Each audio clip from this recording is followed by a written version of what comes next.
두두두두두두두두두두두두두두두두 엄청난 굉음이 들려옵니다. 자, 바로 교통체증을 피해서 날아온 헬기 소리였습니다. 헬기? 우와, 저기 다 사람이에요? 자, 그리고 잠시 뒤에 자, 이 헬리콥터에서 내리는 사람들의 정체는 바로 프레디 머큐리와 퀸의 멤버들이었습니다. 공연 티켓이 풀리기 무섭게 전좌석 매진. 자, 그리고 이 투어의 전체 관객 수가 무적 100만 명을 넘어섭니다. 그날만 이 넷워스에는 12만 명의 관객들이 몰려듭니다. 퀸 역사상 최다 관객 수를 기록한 공연. 그야말로 전설의 밤이었습니다.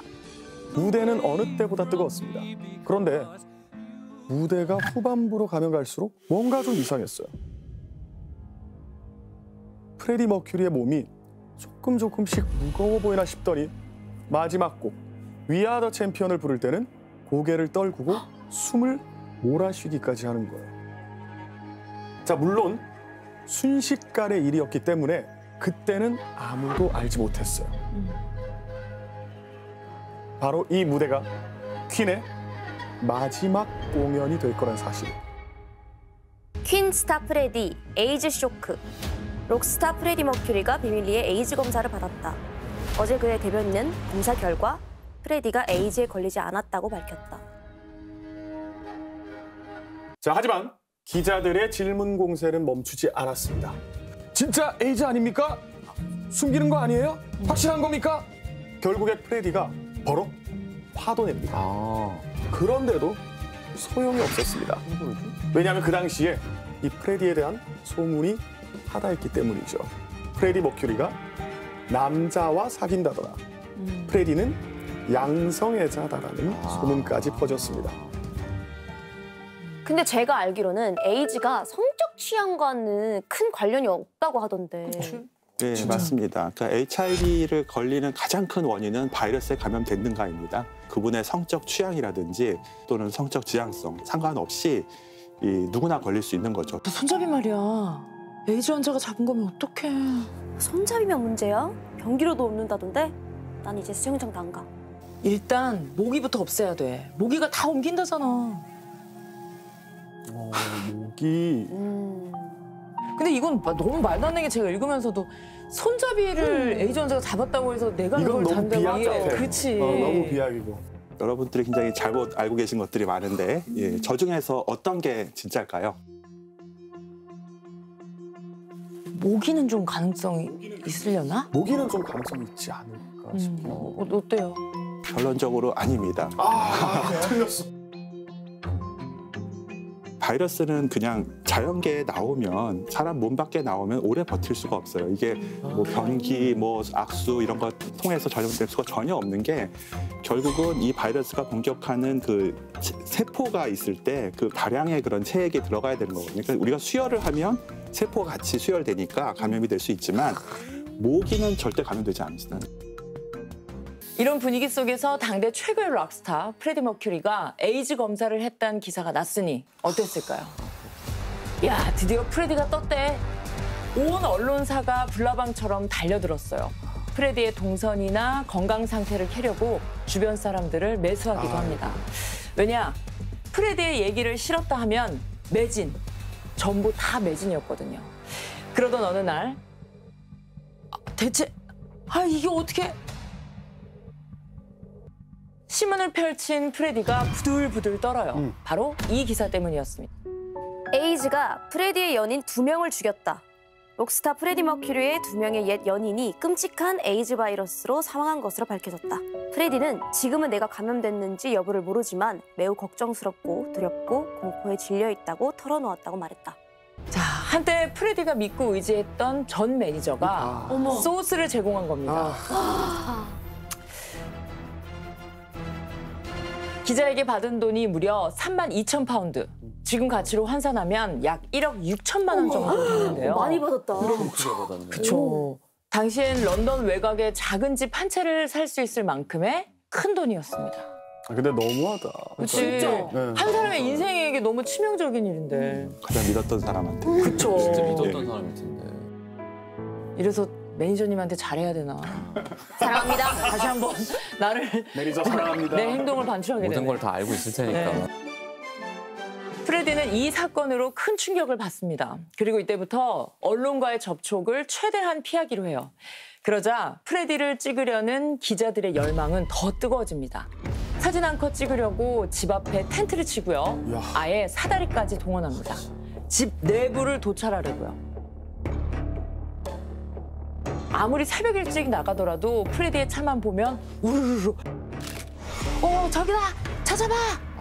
기자들이 따라붙습니다. 일단 찍고 보는 거죠.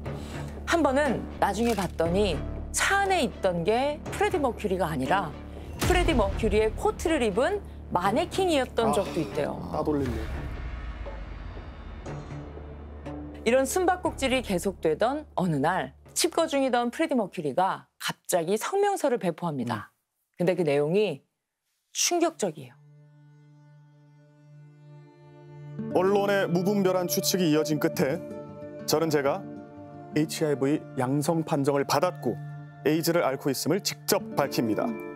이 끔찍한 질병과 싸우고 있는 세계 곳곳의 모든 이들과 함께 힘을 모아주시기 바랍니다.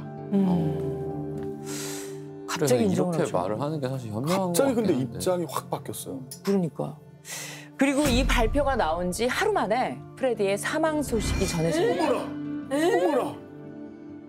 에이즈로 인한 폐렴 합병증 때문이었어요. 그 면역 상태에 따라서 이제 감염이 다르거든요.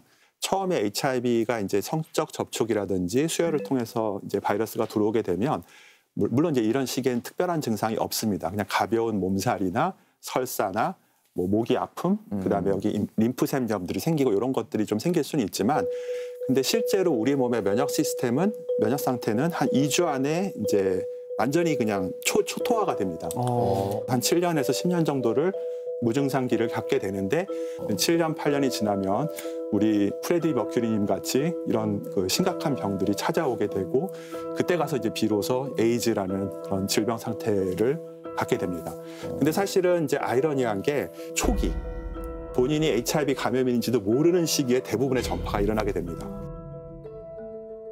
자, 그래서 프레디 머큐리는 로커드슨이 사망한 이듬해인 1986년 아주 조용하게 병원을 찾아가서 HIV 검사를 합니다. 아까 여러분들 기억나시죠? 그 프레디 머큐리가 에이즈 검사를 받았다고 보도했던 신문. 맞아요. 근데 그때 결과는 음성이라고 했잖아. 그렇죠. 음성이라고 했었죠. 몇 가지 가능성이 있는데 이미 양성을 받았어요. 근데 부인했을 가능성도 있습니다. 그리고 정말로 당시 검사에서는 음성이 나왔을 수도 있어요. 그러니까 86년이면은 HIV 항체 검사가 이제 도입된 지 완전 뭐 1, 2년밖에 안 된 완전 초창기예요. 초창기네. 그러니까 정확도가 지금보다 훨씬 떨어져요. 그러니까 뭐 이렇게 음성이 나왔더라도 진짜 음성인지 이건 알 수가 없는 거죠. 그러니까요. 이때까지도 인류가 이 바이러스가 어디서 왔는지를 모르겠는 거예요. 1981년도에 이게 바이러스라고 생각한 건 추론이었어요. 바이러스를 발견한 게 아니라 이건 틀림없이 HIV가 사람의 면역을 저하시키는 그 바이러스일 것이다 라고 추론을 했고 그 추론이 실제로 1983년도에 프랑스의 파스테르 연구소에서 확인이 된 거죠.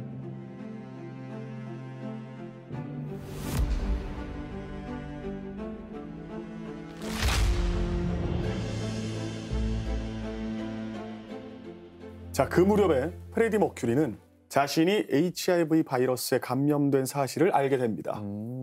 처음엔 누구에게도 말하지 않고 열심히 그 일에만 전념을 했어요. 그 일? 어떤 일일까요? 그 일? 그 일에만 숨겼나? 아니면 오히려 더 작곡. 신경 쓰여서 음악으로? 음악. 자, 바로 의사를 만나면서 치료 방법을 찾고 있었던 거예요. 그렇지. 살고자 하는 의지가 강했던 거죠. 자, 이 로커드슨이 사망한 지 1년 반이 지난 1987년 4월경에 프레디는 거울 속 자신의 몸에서 무언가를 발견합니다. 어깨에 있는 엄지손가락만한 보랏빛 반점.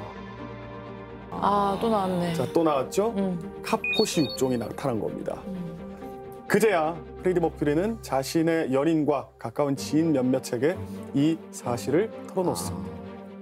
친구들은 그의 비밀을 지켜줬어요. 하지만 오래 가지는 못했죠. 왜냐? 이 보랏빛 반점이 카포시 육종이 프레디의 손등과 얼굴에까지 번지기 시작했던 거예요. 화장도 해보고 레이저 치료도 받아보고 그러나 완전히 감출 수는 없었습니다.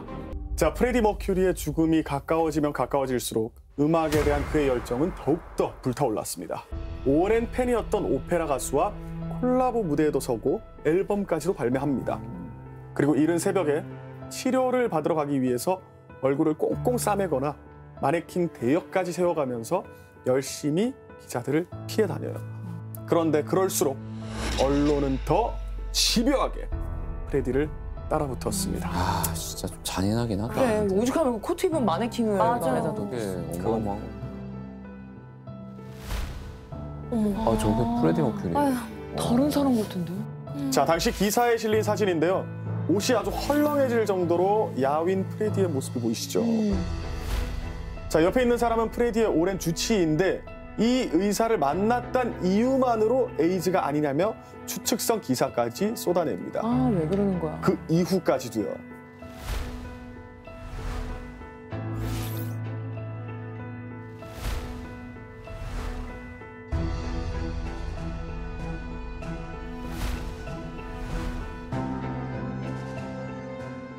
프레디 머큐리가 수염 속에 감추었던 그것!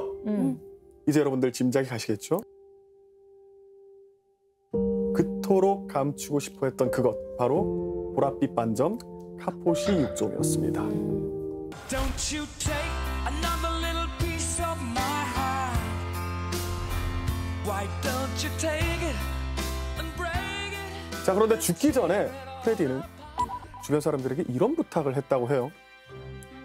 내가 죽으면 사람들이 내가 어디에 묻혔는지 모르게 해줘. 왜 그런 유언을 남긴 거예요? 그거 아니야? 혹시라도 이게 뭐 옮는다? 죽어서도 그 바이러스가 있다? 뭐 이런 괴소문이나? 아니 너무 살았을 때 시달려서 그러니까 이제 좀 이제도 나좀 조용히 냅둬 살고 이런 싶다. 건가? 자, 전해지기로는 죽고 나서 본인의 묘비가 파헤쳐질까 봐 굉장히 걱정했다고 해요. 아.